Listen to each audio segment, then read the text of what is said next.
ये मैंने तुमको कुछ समय के लिए किराए का ये मकान दिया है। हाँ, तुम अपनी जीवात्मा को मेरे किराए के मकान में बैठा करके मालिक की भक्ति करके समय रहते अपनी जीवात्मा को जगा लेना, अपनी जीवात्मा का कल्याण करा लेना। मैंने कुछ समय के लिए तुम सबको ये किराए का मकान दिया है, और जब समय पूरा होगा तो मैं अपने सिपाहियों को ऊपर से भेजूंगा, और उस समय पर तुम मेरे किराए के मकान को खाली कर देना।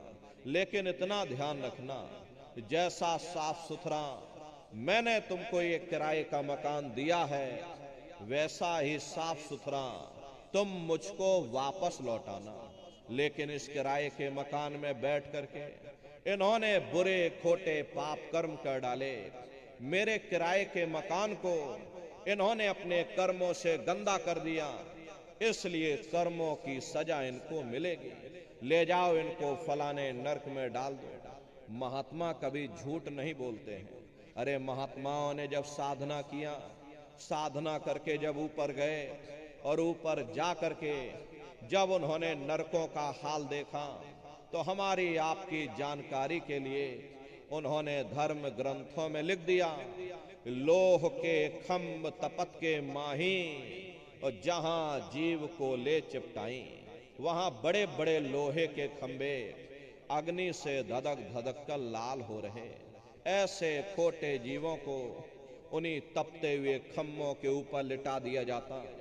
जीव हाय हाय करके चिल्लाता है, तड़फ तड़फ जीव जुलम बुखारी, और तपत खम्भ दुख उपजे भारी।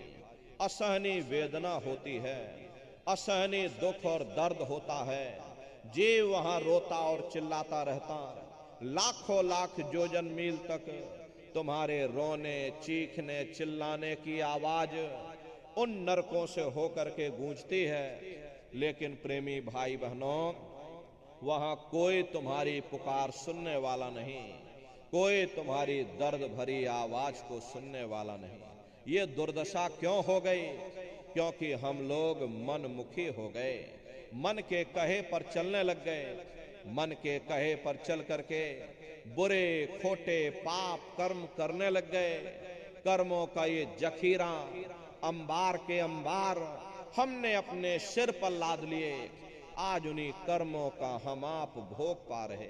अरे महात्मा कहते हैं, नर के अनेक अन्य और हैं, कहां लग कहो बखान, दुख भोगते यह जीव जो जाने जो